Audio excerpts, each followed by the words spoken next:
Love situation at present ಅಲ್ಲಿ ಹೇಗಿದೆ ಅನ್ನೋದನ್ನ ನೋಡೋಣ. ಸರೆಂಡರ್ ಕಾರ್ಡ್ ಅನ್ನು ತಗೊಂಡಿದ್ದೀನಿ. ಸರೆಂಡರ್ ಟು ಪ್ರಯರ್ ಅಂತ ಕೊಡ್ತಾ ಇದ್ದಾರೆ. ನೀವು ಪ್ರಯರಿನ ಕಡೆಗೆ ಹೆಚ್ಚು ಗಮನವನ್ನ ಕೊಡಿ. ಸ್ವಲ್ಪ ದೇವರ ಕಡೆಗೂ ಹೆಚ್ಚು ಗಮನವನ್ನ ಕೊಡ್ಬೇಕಾಗತ್ತೆ. ಯಾವಾಗ ನೀವು ದೇವರನ್ನ ತುಂಬಾ ಹೃದಯದಿಂದ ಪ್ರಾರ್ಥನೆಯನ್ನ ಮಾಡಿ ನನಗೆ ಸಹಾಯವನ್ನ ಮಾಡು ಅಂತ ಕೇಳ್ತಿರೋ, ಆಗ ಅದೆಲ್ಲ ಸಮಸ್ಯೆಗಳಿಂದ ನೀವು ಆಚೆ ಬರ್ತೀರಾ. ಮಾಡೋದ್ರಿಂದ, ದೇವರನ್ನ ನೀವು ಧ್ಯಾನ ಮಾಡೋದ್ರಿಂದ ನಿಮ್ಗೆ ಏನ್ ಸಿಗುತ್ತೆ, ಯಾವುದೇ ರೀತಿಯ ಗೊಂದಲಗಳಿಗೆ ಅಥವಾ ಯಾವುದೇ ರೀತಿಯ ಸಮಸ್ಯೆಗಳು ನಿಮ್ಮಲ್ಲಿ ಇದ್ರೂ ನಿಮ್ಮ ಲವ್ ಲೈಫಿನ ವಿಚಾರವಾಗಿ ನಿಮ್ಗೆ ಆನ್ಸರ್ಗಳು ಸಿಗುತ್ತೆ. ಮತ್ತೆ ಸಪೋರ್ಟ್ ಕೂಡ ನಿಮ್ಗೆ ದೇವ್ರ ಕಡೆಯಿಂದ ಸಿಗುತ್ತೆ ಅನ್ನುವಂತಹದ್ದು ನಿಮ್ಗೆ ಹೇಳ್ತಾ ಇದ್ದಾರೆ. ಅಟ್ ಪ್ರೆಸೆಂಟ್ ಅಲ್ಲಿ ಲವ್ ಸಿಚುಯೇಷನ್ ನಿಮ್ಗೆ ಬಾಟಮ್ ಆಫ್ ದ ಟಕ್ ಬಂದಿರುವಂತಹದ್ದು ರೆಫ್ಯೂಸಿಂಗ್ ಆಫರ್. ಯಾವುದೋ ಕೆಲವೊಂದು ನಿಮ್ಮ ಲವ್ ಲೈಫಿನ ವಿಚಾರವಾಗಿ ಆಫರ್ ಗಳನ್ನ ರೆಫ್ಯೂಸ್ ಮಾಡ್ತಾ ಇರುವಂತಹದ್ದು ಅಥವಾ ಮಿಸ್ಡ್ ಆಪರ್ಚುನಿಟಿ ಅನ್ನುವಂತಹದ್ದು ರೆಪ್ರೆಸೆಂಟ್ ಆಗ್ತಾ ಇದೆ. ಯಾಕೋ ನೀವು ಮಿಸ್ ಮಾಡ್ಕೋತಾ ಇದ್ದೀರಾ ಕೆಲವೊಂದು ಆಫರ್ಸ್ ಗಳನ್ನ ಅನ್ನುವಂಥದ್ದು ರೆಪ್ರೆಸೆಂಟ್ ಆಗ್ತಾ ಇದೆ. ಏನೋ ಒಂದು ರೀತಿಯ ಧ್ಯಾನ ಮಾಡ್ತಾ ಇರುವಂತದ್ದು, ಚಿಂತೆಯನ್ನ ಮಾಡ್ತಾ ಇರುವಂತದ್ದು ರೆಪ್ರೆಸೆಂಟ್ ಆಗ್ತದೆ. ಪಾಸ್ಟಿನಲ್ಲಿ ನಿಮ್ಮ ಲವ್ ಲೈಫಿನ ವಿಚಾರವಾಗಿ ಒಂದು ನ್ಯೂ ಐಡಿಯಾ ಇತ್ತು, ಏನೋ ಒಂದು ರೀತಿಯ ಹೊಸ ಐಡಿಯಾಗಳನ್ನ ಮಾಡ್ಕೊಂಡಿದ್ರಿ. ಲವ್ ಲೈಫಿನ ವಿಚಾರವಾಗಿ ನಿಮ್ಮ ಆಪರ್ಚುನಿಟಿ ಕೂಡ ಚೆನ್ನಾಗಿಯೇ ಇತ್ತು. ಆದ್ರೆ ನಿಮ್ಮ ಲವ್ ಲೈಫಿನ ವಿಚಾರದಲ್ಲಿ ಕಿಂಗ್ ಆಫ್ ಸೋರ್ಟ್ಸ್, ನೀವೇನನ್ನ ನಿಮ್ಮ ಲವ್ ಲೈಫಿನ ವಿಚಾರವಾಗಿ ಏನನ್ನ ಎಕ್ಸ್ಪೆಕ್ಟ್ ಮಾಡಿದೀರಾ ಪಾಸಿಟಿವ್ನಲ್ಲಿ ಅಂದ್ರೆ ಲವ್ ಲೈಫಿನಲ್ಲಿ ಒಂದು ಕ್ಲಿಯರ್ ಇರಬೇಕು, ಕ್ಲಾರಿಟಿ ಇರಬೇಕು. ಮತ್ತೆ ಯಾವುದೇ ವಿಚಾರ ಕೂಡ ನಿಮ್ಮ ಲವ್ ಲೈಫಿನ ವಿಚಾರದಲ್ಲಿ ಮುಚ್ಚುಮರೆ ಅನ್ನೋದು ಇರಬಾರ್ದು. ಸ್ಪಷ್ಟವಾಗಿರ್ಬೇಕು, ಸ್ಪಷ್ಟವಾಗಿ ಹೇಳ್ಬೇಕು. ಏನ್ ಹೇಳ್ಬೇಕೋ ಅದು ಸ್ಪಷ್ಟವಾಗಿ ಹೇಳ್ಬೇಕು ಅನ್ನುವಂತಹದ್ದು ಎಕ್ಸ್ಪೆಕ್ಟ್ ಮಾಡುವಂತಹದ್ದು ಪ್ರೀತಿಯ ವಿಚಾರದಲ್ಲಿ. ಮತ್ತೆ ಕ್ಲಿಯರ್ ಆಗಿರ್ಬೇಕು. ಏನು ಅಂದ್ರೆ ನಿಮ್ಮ ಲವ್ ಲೈಫಿನಲ್ಲಿ ಒಂದು ಸ್ಟ್ರಾಂಗ್ ಆಗಿರ್ಬೇಕು, ಸ್ಟ್ರಾಂಗ್ ಬಾಂಡೇಜ್ ಇರಬೇಕು. ಮತ್ತೆ ಯಾವುದೇ ರೀತಿಯ ಚೈಲ್ಡಿಶ್ ಬಿಹೇವಿಯರ್ ಅನ್ನ ಮಾಡಬಾರ್ದು ಅನ್ನೋದು ಪಾಸ್ಟಿನಲ್ಲಿ ನೀವು ಎಕ್ಸ್ಪೆಕ್ಟ್ ಮಾಡಿರೋಂಥದ್ದು ರೆಪ್ರೆಸೆಂಟ್ ಆಗ್ತಾ ಇದೆ. ನೀವು ಅದೆಲ್ಲ ಎಕ್ಸ್ಪೆಕ್ಟ್ ಮಾಡಿದಾಗ ಯಾವಾಗ ನಿಮ್ಗೆ ಅದು ಸರಿ ಹೋಗಲ್ಲ ಅನಿಸ್ತೋ ಆಗ ನೀವು ಪ್ರೀತಿಯಿಂದ ಮುಂದೆ ಬಂದಿರುವಂತಹದ್ದು ಬಿಟ್ಟು ಮುಂದೆ ಬಂದಿರುವಂತಹದ್ದು ರೆಪ್ರೆಸೆಂಟ್ ಆಗ್ತದೆ. ಮೋಸ್ಟ್ ಪ್ರಾಬಬಲಿ ನಿಮ್ಮ ಕೆಲವೊಬ್ಬರಿಗೆ ಈಗ ಆಲ್ರೆಡಿ ಕೆಲವೊಂದು ರೀತಿಯ ಬ್ರೇಕಪ್ ಗಳು ಆಗಿರಬಹುದು. ಕಮ್ಯುನಿಕೇಶನ್ ಇಲ್ಲದೆ ಇರುವಂತಹದ್ದು ರೆಪ್ರೆಸೆಂಟ್ ಆಗ್ತಾ ಇದೆ. ಮೋಸ್ಟ್ ಪ್ರಾಬಬಲಿ ನೀವು ಇವಾಗ ಇಬ್ರು ಕೂಡ ನೀವು ಮಾತಾಡದೆ ಇರುವಂತಹದ್ದು ರೆಪ್ರೆಸೆಂಟ್ ಆಗ್ತಾ ಇದೆ. ಸೊ ಯಾವುದೇ ರೀತಿಯ ಕಾಂಟ್ಯಾಕ್ಟ್ ಅಲ್ಲಿ ಇಲ್ಲದೆ ಇರುವಂತಹದ್ದು ರೆಪ್ರೆಸೆಂಟ್ ಆಗ್ತಾ ಇದೆ. ನೋಡಿ, ಮುಂದೆ ಬರ್ತಾ ಇರುವಂತಹದ್ದು ರೆಪ್ರೆಸೆಂಟ್ ಆಗ್ತಾ ಇದೆ. ಯಾಕೋ ತುಂಬಾ ಬೇಜಾರಲ್ಲಿ ಇರುವಂತಹದ್ದು. ಪಾಸ್ಟಿನಲ್ಲಿ ಕೂಡ ನೀವು ಲವ್ ಲೈಫಿನ ವಿಚಾರವಾಗಿ ಕೆಲವೊಬ್ರು ಬೇಜಾರಲ್ಲಿ ಇರುವಂತಹದ್ದು ರೆಪ್ರೆಸೆಂಟ್ ಆಗ್ತಾ ಇದೆ. ಯಾಕೋ ಕ್ಲಾರಿಟಿ ಇಲ್ಲ. ಕ್ಲಿಯರ್ ಆಗಿರ್ಬೇಕು, ಸ್ಪಷ್ಟವಾಗಿರ್ಬೇಕು. ಏನ್ ಮಾತಾಡಿದ್ರು ಅದರಲ್ಲಿ ಯಾವುದೇ ರೀತಿಯ ಮುಚ್ಚುಮರೆ ಇರಬಾರ್ದು ಅನ್ನೋದು ನೀವು ಎಕ್ಸ್ಪೆಕ್ಟ್ ಮಾಡುವಂತಹದ್ದು. ಪಾಸ್ಟಿನಲ್ಲಿ ಕೂಡ ನಿಮ್ಗೆ ಸ್ವಲ್ಪ ಬೇಜಾರುಗಳಾಗಿರುವಂತಹದ್ದು ರೆಪ್ರೆಸೆಂಟ್ ಆಗ್ತಾ ಇದೆ. ಅಟ್ ಪ್ರೆಸೆಂಟಿನಲ್ಲಿ moon card, 9 of swords, 6 of swords ಬಂದಿದೆ.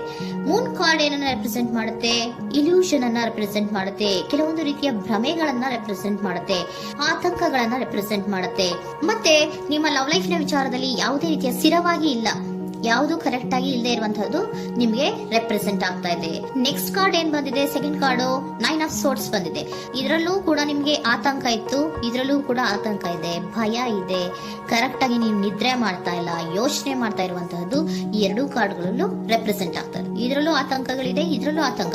ಅಟ್ ಪ್ರೆಸೆಂಟಿನಲ್ಲಿ ಕೆಲವೊಂದು ರೀತಿಯ ವಿಚಾರಗಳಲ್ಲಿ ಭಯವನ್ನ ಪಡ್ತಾ ಇರುವಂತಹದ್ದು ರೆಪ್ರೆಸೆಂಟ್ ಆಗ್ತಾ ಇದೆ.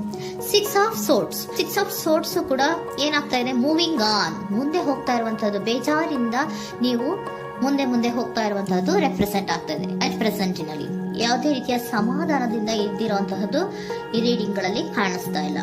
ಓಕೆನಾ? Take it resonate. ನಿಮ್ಗೆ ರೆಸೋನೇಟ್ ಆದ್ರೆ ಮಾತ್ರ ತಗೊಳ್ಳಿ. ನೆಕ್ಸ್ಟ್ ಕಾರ್ಡ್ ಇಮಿಡಿಯೇಟ್ ಫ್ಯೂಚರ್ ನ ಬಗ್ಗೆ ನೋಡೋದಾದ್ರೆ ನೈಟ್ ಆಫ್ ಸೋರ್ಟ್ಸ್ ಬಂದಿದೆ.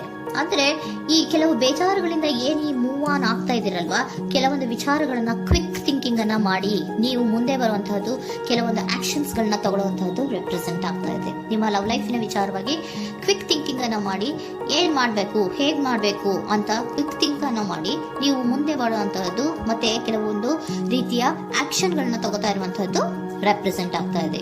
ಕ್ವೀನ್ ಆಫ್ ಕಪ್ ಏನನ್ನ ರೆಪ್ರೆಸೆಂಟ್ ಮಾಡುತ್ತೆ? ಬಹಳ ಕೇರಿಂಗ್ ಅನ್ನ ರೆಪ್ರೆಸೆಂಟ್ ಮಾಡುತ್ತೆ.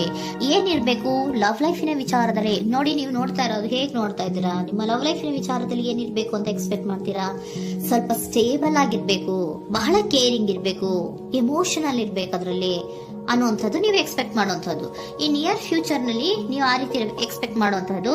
ನೆಕ್ಸ್ಟ್ ಕಾರ್ಡ್ ಬಂದಿರುವಂತಹದ್ದು ಏರೋಫೆಂಟ್ ಕಾರ್ಡ್ ಬಂದಿದೆ. ಏರೋಫೆಂಟ್ ಕಾರ್ಡ್ ಏನನ್ನ ರೆಪ್ರೆಸೆಂಟ್ ಮಾಡುತ್ತೆ?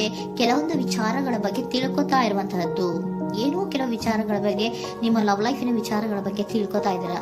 ಏನಾಗಿದೆ, ಹೇಗಾಗಿದೆ, ಸ್ವಲ್ಪ ಆಕ್ಷನ್ಸ್ ಅನ್ನ ತಗೋಬೇಕು ಅಂದ್ರೆ ನಾನು ಸ್ವಲ್ಪ ಕೇರ್ ಅನ್ನ ಮಾಡಬೇಕು, ಸ್ಟೇಬಲ್ ಆಗಿರ್ಬೇಕು ಅಂದ್ರೆ ಸ್ವಲ್ಪ ನಾನು ಕೇರ್ ಅನ್ನ ಮಾಡಬೇಕು, ಆಕ್ಷನ್ ಅನ್ನ ತಗೋಬೇಕು ಅನ್ನೋಂತಹ ನಿರ್ಧಾರಗಳನ್ನ ನೀವು ಮಾಡ್ತಾ ಇರುವಂತದ್ದು ರೆಪ್ರೆಸೆಂಟ್ ಆಗ್ತಾ ಇದೆ. ಹಾಗಿದ್ರೆ ಏಂಜಲ್ ಗೈಡೆನ್ಸ್ ಏನ್ ಕೊಡ್ತಾರೆ? Are you ready? ನೀನು ರೆಡಿಯಾಗಿದ್ದೀರಾ ನೀವು ಅಂತ ಕೇಳ್ತಾ ಇದ್ದಾರೆ ಏಂಜಲ್ಸ್ ಗಳು. ಅಂದ್ರೆ ಏನು, ನೀನ್ ಇಲ್ಲೇ ಕುತ್ಕೊಂಡು ಅಳ್ಕೊಂಡು ಬೇಜಾರ್ ಮಾಡ್ಕೊಂಡು ಕುತ್ಕೊಳ್ಳೋದು ಬೇಡ, ಸ್ವಲ್ಪ ನೀನು ಮುಂದೆ ಮೂವ್ ಆಗು. ಅಲ್ಲಿರೋದ್ರಿಂದ ಏನು ಪ್ರಯೋಜನ ಇಲ್ಲ. Are you ready? ನೀವು ರೆಡಿ ಆಗಿದ್ದೀರಾ? Within the next few weeks, ಕೆಲವೊಂದು ವೀಕ್ಗಳಲ್ಲಿ, ಕೆಲವೊಂದು ವಾರಗಳಲ್ಲಿ ನೀವು ಏನಾಗ್ತೀರಾ? ಅಬಂಡೆನ್ಸ್, ಸಾಮರಸ್ಯ ಅನ್ನೋದು ಇರುತ್ತೆ. ಇಂಪ್ರೂವಿಂಗ್ ಹೆಲ್ತ್ ಅಂದ್ರೆ ಏನು, ನೀವು ಯೋಚನೆ ಮಾಡಿ ಮಾಡಿ ಮಾಡಿ ಏನ್ ನೀವು ಈ ಆರೋಗ್ಯವನ್ನ ಹಾಳು ಮಾಡ್ಕೊಂತ ಇದ್ದೀರಾ. ಸೊ ಇಂಪ್ರೂವಿಂಗ್ ಹೆಲ್ತಿನ ಕಡೆಗೆ ಗಮನವನ್ನ ಕೊಡಿ. ಆತಂಕವನ್ನ ಮಾಡ್ಕೊಂಡು ಭಯವನ್ನ ಪಡ್ಕೊಂಡು ಮುಂದೆ ಹೋಗ್ಬೇಕಲ್ಲ ಅಂತ ನೀವು ದಿನ ದಿನ ಹೆಂಗೆ ಕಾಲವನ್ನ ಮುಂದೆ ಹಾಕ್ತಾ ಇದ್ರೋ, ಅದಕ್ಕೆ ಏನ್ ಹೇಳ್ತಾ ಇದ್ದಾರೆ? Are you ready? ಮುಂದೆ ಬರೋದಕ್ಕೆ ನೀನ್ ರೆಡಿ ಆಗು. ನೀವ್ ಅಲ್ಲೇ ಕೂತಿರೋದ್ರಿಂದ ಯಾವುದೇ ರೀತಿಯ ಪ್ರಯೋಜನ ಇಲ್ಲ. ಸ್ವಲ್ಪ ನಿಮ್ಮ ಹೆಲ್ತಿನ ಕಡೆಗೆ ಗಮನವನ್ನ ಕೊಡಿ. ಸಮೃದ್ಧಿ ಅನ್ನೋದು ಬಂದೇ ಬರುತ್ತೆ, ಸಾಮರಸ್ಯ ಅನ್ನೋದು ಇದ್ದೇ ಇರುತ್ತೆ ಅನ್ನೋದು ಹೇಳ್ತಾ ಇದ್ದಾರೆ.